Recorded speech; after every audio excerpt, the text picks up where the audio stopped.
মুমিনদের 13টি গুণ আল্লাহ তাআলা বলেছেন। এক নম্বর গুণ তাফসিরে মারিফুল কোরআনের ভিতরে লেখেন ইবাদুর রহমান। এক নম্বর গুণ হচ্ছে আল্লাহ তাআলার বান্দা হওয়া, রহমানের বান্দা হওয়া। কার বান্দা? রহমানের বান্দা। বন্ধুরা আমার, পৃথিবীর ভিতরে আল্লাহর বান্দা হওয়া, আল্লাহ কাউকে বান্দা বলে স্বীকৃতি দেওয়া, এর চাইতে বড় প্রাপ্তি আর কিছু হতে পারে না। সূরা বনী ইসরাঈলের 1 নম্বর আয়াতের ভিতরে আল্লাহ তাআলা বলেছেন সুবহানাল্লাযী আসরা বিআবদিহি লাইলাম মিনাল মাসজিদিল হারামি ইলাল মাসজিদিল আকসাল্লাযী বারাকনা হাওলাহু লিনুরিয়াহু মিন আয়াতিনা। সুবহানাল্লাযী আসরা বিআবদিহি, মহা পবিত্র বরকতময় সত্তা আসরা বিআবদিহি, যিনি ভ্রমণ করিয়েছেন তার বান্দাকে। মুফাসসির কিরাম লিখেন এখানে তার বান্দা বলতে মুহাম্মদুর রাসূলুল্লাহ সাল্লাল্লাহু আলাইহি ওয়াসাল্লামকে বুঝাইছেন। জোরে বলেন সুবহানাল্লাহ। নবীকে আল্লাহ তাআলা বান্দা বলে স্বীকৃতি দিয়েছেন। তাহলে আল্লাহ তাআলার বান্দা হওয়া, এর চাইতে বড় প্রাপ্তি আর কিছু হতে পারে না। রহমানের বান্দা। পৃথিবীর ভিতরে সকলেই আল্লাহর বান্দা, তবে সকলে আল্লাহর প্রিয় বান্দা নয়। ওয়া ইবাদুর রহমান, রহমানের বান্দা হওয়া আল্লাহ তাআলা কোরআনের অন্য জায়গায় বলেছেন ফাদখুলি ফি ইবাদি ওয়াদখুলি জান্নাতি। ও দুনিয়ার মানুষেরা, পৃথিবীর মানুষেরা, ফাদখুলি ফি ইবাদি, তোমরা আমার বান্দাদের মধ্যে প্রবেশ করো, বান্দাদের অন্তর্ভুক্ত হও। যদি আমার বান্দা হতে পারো, বান্দাদের অন্তর্ভুক্ত হতে পারো, বান্দাদের অন্তর্ভুক্ত হয়ে তোমরা জান্নাতের মধ্যে প্রবেশ করো। জোরে বলেন সুবহানাল্লাহ। আল্লাহর বান্দা হওয়ার সবচেয়ে বড় গুণ। সুলতান মাহমুদ গজনবী রাহমাতুল্লাহি আলাইহি, তার একজন গোলাম ছিল আয়াজ। আয়াজ এতটা বিশ্বস্ত, সুলতান মাহমুদের এতটা কাছের, এতটা আপন, সব কাজের ভিতরে সবচেয়ে বেশি আয়াজের কথা, কাজকে প্রাধান্য দিত। এমনকি সুলতান মাহমুদের যে সকল মন্ত্রী পরিষদ আছে, তাদের চাইতেও বেশি এই তার গোলাম আয়াজের কথাকে প্রাধান্য দিত। মন্ত্রীদের কাছে এই বিষয়টি ভালো লাগে নাই, তারা কানাঘুষা করত, সুলতান মাহমুদ আমাদের চাইতে তার গোলামকে বেশি পছন্দ করে, বেশি ভালোবাসে। এমনকি অনেক ক্ষেত্রে আমাদের কথার চাইতে এই গোলামের কথাকে প্রাধান্য দেয়। সুলতান মাহমুদ সে গোলামকে বেশি প্রাধান্য, আমাদের কথার মূল্য থাকে না গোলামের কথার উপরে। তার কানের ভিতরে এই কথাটা চলে গেছে। তিনি তাদের সামনে গোলামের বিষয়টি স্পষ্ট করার জন্য সময় সুযোগ খুঁজতেছেন। হঠাৎ করে অন্য দেশ থেকে একটা হাদিয়া আসলো, হীরার একটা টুকরা আসলো সুলতান মাহমুদের জন্য।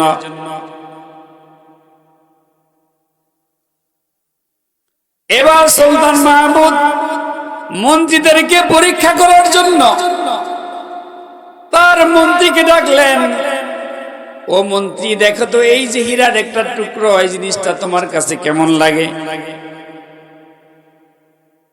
সে বলতেছেন, বাদশাহ, অত্যন্ত চমৎকার, সুন্দর, এরা আপনি রেখে দেন, এর চাইতে দামি সুন্দর হীরা আর পৃথিবীর ভিতরে হতে পারে না, অত্যন্ত সুন্দর।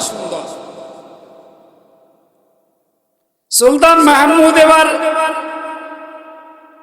তার গোলামকে তিনি ওই মন্ত্রীকে বললেন, ও মন্ত্রী, অত্যন্ত সুন্দর হীরের টুকরা এবার আমার অর্ডার হচ্ছে, তুমি জমিনের মধ্যে ফেলে দিয়ে এই টুকরাটাকে ভেঙে চুরমার করো। মন্ত্রী বলতেছেন, বাদশা কি বললেন, এটা এত দামি এত সুন্দর একটা টুকরা, এটাকে ভেঙে ফেলতে বলতেছেন? না না না, আমার দ্বারা এটা ভাঙা সম্ভব হবে না। বাদশা বলতেছেন, তুমি বসো। আরেক মন্ত্রীর হাতে দিলেন, বলতেছেন, এই সোনার টুকরাটা হীরার টুকরাটা কেমন? বলতেছে, অনেক সুন্দর, আমার দৃষ্টিতে এত সুন্দর হীরার টুকরা আর কখনো আমি দেখি নাই। এবার তাকেও বললেন, তুমি এটা ভেঙে ফেলো। সে বলতেছেন, বাদশা, এত সুন্দর একটা হীরার টুকরা আপনি আমাদেরকে ভেঙে ফেলতে বলতেছেন? না না না, এত সুন্দর হীরের টুকরা আমি কখনো ভাঙতে পারবো না। বসো। এভাবে একে একে সমস্ত মন্ত্রীদেরকে, উজিরদেরকে হীরের টুকরা হাতে দিয়ে সকলকে একই কথা বললেন। সকলেই একই জবাব দিল। তারা বলতেছেন, বাদশা নামদার, এত সুন্দর হীরের টুকরা আমাদের দ্বারা এটা ভাঙা সম্ভব হবে না, ভেঙে চুরমার করে দিল। বাদশা বলতেছেন, এত বড় সাহস! যেখানে সমস্ত মন্ত্রীরা অপারগতা প্রকাশ করেছে, তারা কেউ ভাঙতে পারে নাই, সাহস করে নাই, আর তুমি এটাকে ভেঙে ফেলছো, কারণটা কি? বলছেন, বাদশা, এই জন্য আমাকে মাফ করবেন। বলে, মাফ তো করবো, তাহলে কেন ভাঙছো সেটা করো, সেটা বলো আগে। এবার গোলাম আয়াজ বলতেছেন, হে আলমকোনা, আপনি যখন আমাকে নির্দেশ করছেন এই হীরের টুকরা ভাঙার জন্য, আমি চিন্তা করলাম এটা তো সাধারণ একটা হীরের টুকরা, একটা হীরের টুকরা যদি চলে যায়, আপনার কাছে আরো অনেক টুকরা চলে আসবে, আপনি মালিক হবেন, পাবেন, এটা আপনার দ্বারা সম্ভব। কিন্তু আপনি যে আমাকে একটা অর্ডার করছেন এটা ভাঙার জন্য, আমি আপনার হীরে ভাঙার ব্যাপারে আমি কখনো চিন্তা করি নাই। আমি মনে মনে ভাবছি আপনার অর্ডারকে আমি লঙ্ঘন করতে পারবো না। জোরে বলেন সুবহানাল্লাহ। আপনার আদেশকে ভাঙা যায় না, হীরের টুকরা ভাঙা যায়, কিন্তু আপনার আদেশকে লঙ্ঘন করা যায় না। সংগ্রামী হাজিরিন, এজন্য আল্লাহ তাআলার বান্দা হওয়া এমনই হতে হবে, আল্লাহ তাআলার যখন যেই অর্ডার, যখন যেই নির্দেশ, তখন সেই নির্দেশটাই পালন করতে হবে। সেই অর্ডার পালন করা হচ্ছে সত্যিকারে আল্লাহ তাআলার বান্দা। জয় বলেন ঠিক না বেঠিক? আল্লাহর অর্ডার যখন আসবে, কোনো কিলোকাল করা যাবে না, কোনো প্রশ্ন করা যাবে না। আল্লাহর হুকুম তখনই মানা হবে, আল্লাহ তখনই হুকুম মানতে হবে। আল্লাহ তাআলা হাদিসে কুদসির মধ্যে বলেন, قال رسول الله صلى الله عليه وسلم قال الله تعالى يا ابن آدم تفرغ لعبادتي أملأ صدرك غنى وأسد فقرك। ও দুনিয়ার মানুষেরা, সারাদিন তুমি অফিস আদালতে খেতে খামারে তুমি ব্যস্ত থাকো, সারাদিন তুমি কাজ কারবারে ব্যস্ত থাকো। আমি তোমাদেরকে বলি না সব সময় মসজিদের মধ্যে পড়ে থাকো, তাসবিহ নিয়ে ব্যস্ত থাকো, দুনিয়ার সংসার ফেলে দিয়ে আমি এটা বলি না। তাফাররাগ লি ইবাদাতি, আমার ইবাদতের জন্য একটু সময় বের করো, ঝামেলা মুক্ত হও। যখন মুয়াজ্জিন দৈনিক 5 বার মসজিদের মিম্বার থেকে আজান দেয়, ওই 5 বার একটু আল্লাহর ঘরে সিজদা দাও। লাভ কি হবে? তুমি সারা দিন দুনিয়ার পিছনে ব্যস্ত থাকো, সম্পদ অর্থ উপার্জন করার জন্য, টাকা উপার্জন করার জন্য। তো আল্লাহ তাআলা বলেন, তুমি যদি 5 ওয়াক্ত মসজিদে মুয়াজ্জিনের ডাকে সাড়া দিতে পারো, আমলাউ সাদরাকা গিনা, আমি তোমাকে ধনী বানিয়ে দিব। জোরে বলেন সুবহানাল্লাহ। ওয়া সুদ্দা ফাকরাক, তোমার সমস্ত অভাব আমি আল্লাহ দূর করে দিব। জোরে বলেন সুবহানাল্লাহ। ওয়া সুদ্দা ফাকরাক, নামাজ পড়লে আল্লাহ অভাব দূর করে দেয়, বিশ্বাস হয় না? ওয়া সুদ্দা ফাকরাক, তোমার দারিদ্রতা আমি মিটিয়ে দিব, দারিদ্রতা দূর করে দিব যদি নামাজ পড়ো 5 ওয়াক্ত। নামাজের কয়টা পুরস্কার বলেন তো? বলতে পারেন? 5টা পুরস্কার। 1 নম্বর পুরস্কার হচ্ছে আল্লাহ তাআলা রিজিকের অভাব দূর করে দিবে। জোরে বলেন সুবহানাল্লাহ। আমাদের গ্রাম্য ভাইয়েরা অনেকে আছে, সারাদিন কাজ করে, পরিশ্রম করে, খেতে খামারে, কিন্তু মসজিদে আসতে পারে না। আর এমন অবস্থা আছে, সংসারের ভিতরে কখনো অভাব তাদের দূর হয় না। সারাদিন ঝগড়া লেগেই থাকে, টাকা পয়সার অভাব, ওই অভাব, ঝগড়া বিবাদ লেগেই থাকে।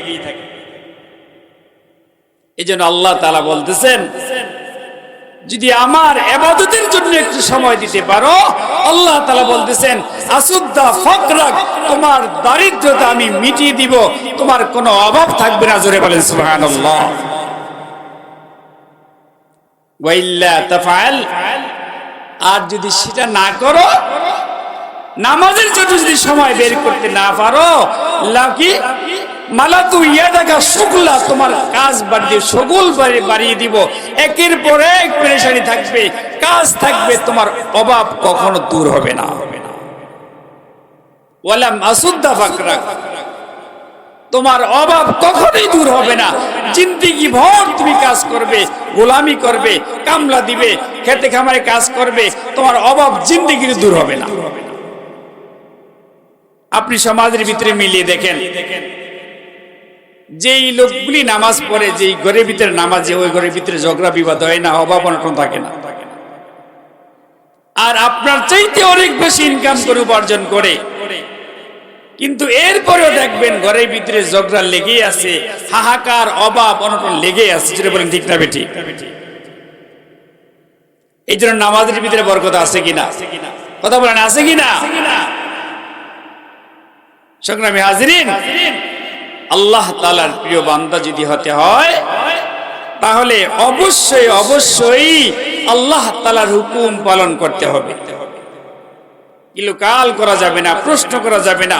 যখনই নামাজের সময় হয়, দুনিয়ার সমস্ত কাজকে ফেলে দিয়ে আল্লাহ তাআলার হুকুমে পালন করার জন্য মসজিদে গিয়ে সিজদা দিতে হবে। আপনি কি মনে করেন যে দুনিয়ার কাজকে ফেলে দিয়ে নামাজকে বন্ধ করে আপনি দুনিয়ার কাজ করার দ্বারা আপনি বেশি উন্নতি করবেন, বেশি টাকা উপার্জন করবেন? এটা কখনো হতে পারে না। হযরত হাসান বসরি রাহমাতুল্লাহি আলাইহির এক গোলাম, একজন ব্যবসায়ী দোকানদার, সকাল থেকে জোহর পর্যন্ত বসে আছে, একটা কাস্টমারও নেই, ক্রয় বিক্রয় নেই। যখন মসজিদের মিম্বরে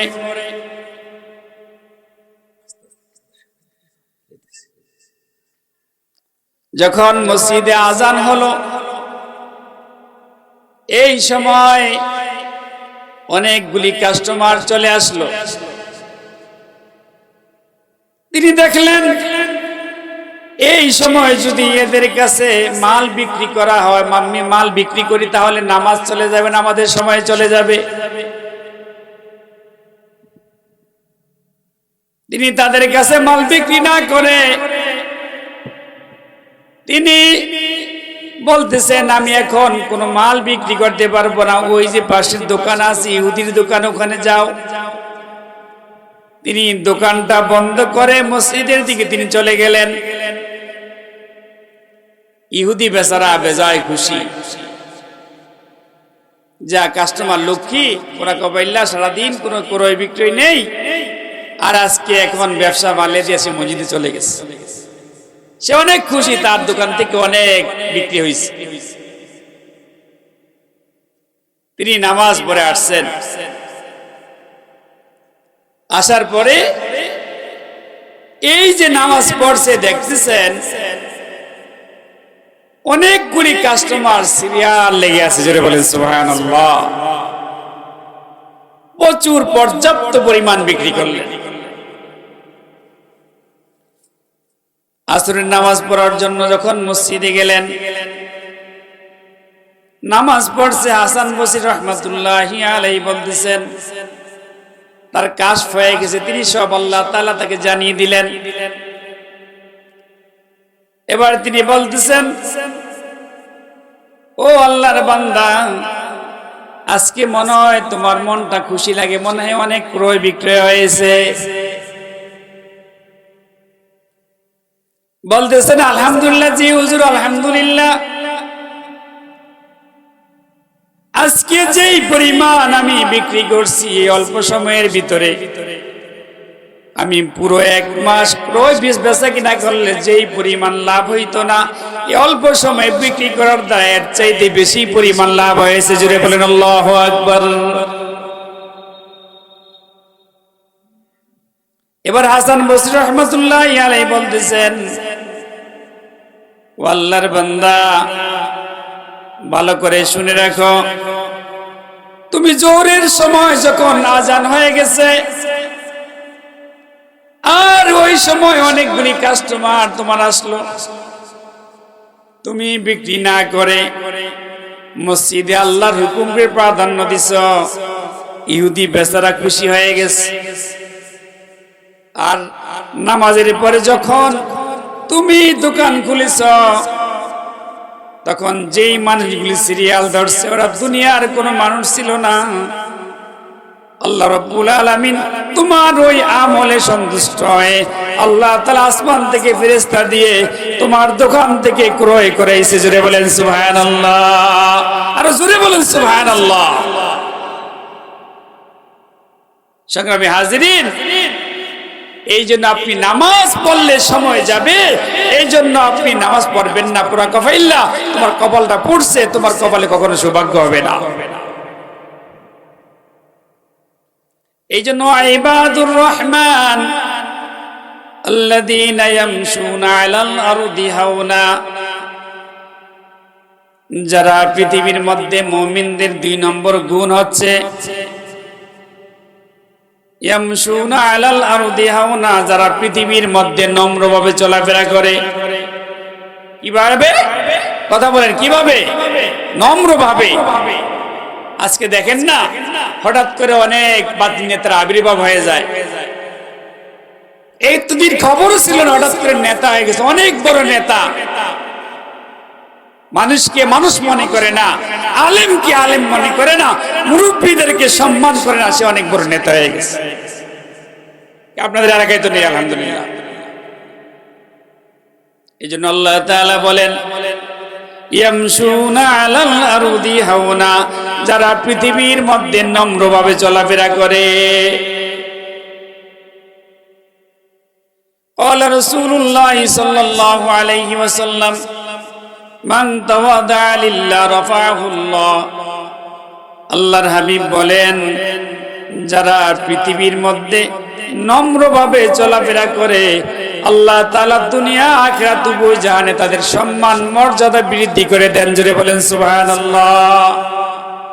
মান তাওয়াদা লিল্লাহ রাফাহুল্লাহ। তুমি যে দুনিয়ার মধ্যে নম্রভাবে চলো, বিনয় অবলম্বন করে চলো, আল্লাহ তাআলা তোমার সম্মান মর্যাদা বৃদ্ধি করে দিবে। জোরে বলেন সুবহানাল্লাহ।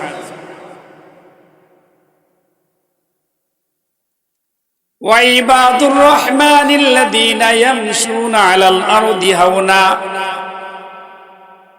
তুমি পৃথিবীর মধ্যে নম্রভাবে চলাফেরা করো, এটা মুমিনদের 2 নম্বর গুণ। বন্ধুরা আমার,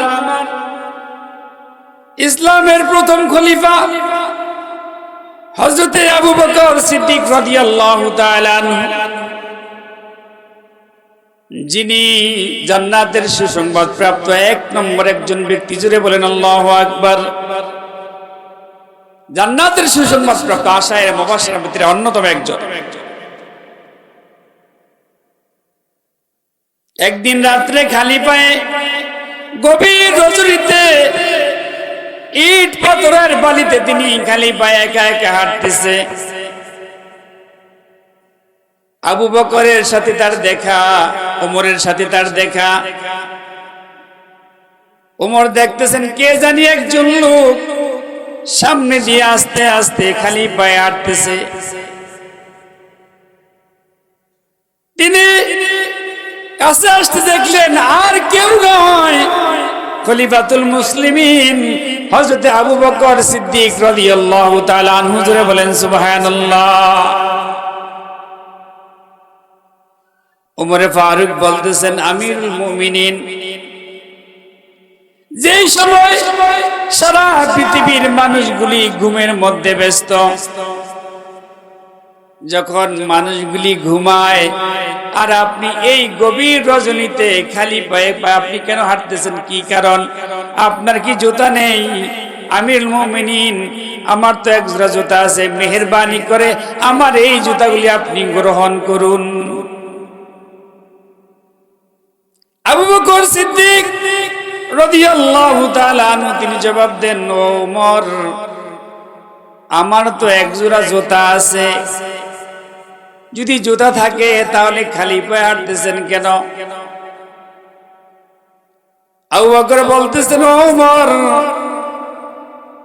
আল্লাহ রাসূলের ইন্তিকালের পরে আমাকে জনগণের দায়িত্ব দেওয়া হয়েছে। জনগণের খোঁজ খবর নেওয়া এটা হচ্ছে আমাদের দায়িত্ব। শুধু নির্বাচনের সময় জনগণের খোঁজ খবর নয়, বরং যতদিন দুনিয়ার মধ্যে বেঁচে থাকবো প্রত্যেকটা মানুষের খোঁজ খবর নেওয়া প্রত্যেকটা ইমানদারের দায়িত্ব। জোরে বলেন ঠিক না বেঠিক? নির্বাচনের সময় তো কদর আমাদের সম্মান অনেক বেড়ে যায়, এরপরে আর খবর থাকে না ভোটের আগে। এজন্য আমিরুল মুমিনিন আবু বকর সিদ্দিক রাদিয়াল্লাহু তাআলা আনহু বলতেছেন, আমাকে আল্লাহ রাসূলের পরে যেই দায়িত্ব দেওয়া হয়েছে, যদি সাধারণ কোনো মানুষ যদি কষ্ট পায়, না খেয়ে থাকে, তাহলে কিয়ামতের ময়দানে আমি আবু বকরকে আল্লাহ তাআলার আসামির কাঠগড়ায় দাঁড় করাইতে হবে। এই জন্য আমি আস্তে আস্তে আমি হেঁটে হেঁটে জনগণের আমি খোঁজ খবর নিই।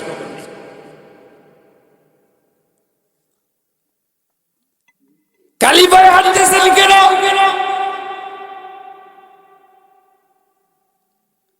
এবার বলতেছেন, আমি যদি জুতা পায়ে দিয়ে হাঁটি তাহলে জুতা পায়ের শব্দ দ্বারা হয়তো কোনো মানুষের ঘুমের ব্যাঘাত হবে, আর এর কারণে যদি কোনো মানুষের ঘুমের ব্যাঘাত হয়, ঘুম ভেঙে যায়, তাহলে কিয়ামতের ময়দানে আল্লাহ তাআলার আসামির কাঠগড়ায় আমি আবু বকরকে দাঁড়াইতে হবে। জোরে বলেন আল্লাহু আকবার। এই জন্য আমি যাতে আওয়াজ না হয়, এই জন্য আমি আস্তে আস্তে হাঁটতেছি। সম্মানিত হাজিরিন, এই জন্য মুমিনদের 2 নম্বর গুণ হচ্ছে ইয়ামশুনা আলাল আরদি হাওনা, যারা পৃথিবীর ভিতরে নম্রভাবে চলাফেরা করে। হযরত লোকমান হাকিম আলাইহিস সালাম তার সন্তানকে বলেছিলেন, ইয়া বুনাইয়া লা তামশি ফিল আরদি মারাহা, খবরদার হে সন্তান, পৃথিবীর ভিতরে তুমি অহংকার করে, তুমি গর্ব করে, তুমি দম্ভভাবে তুমি পৃথিবীতে বিচরণ করো না, চলো না।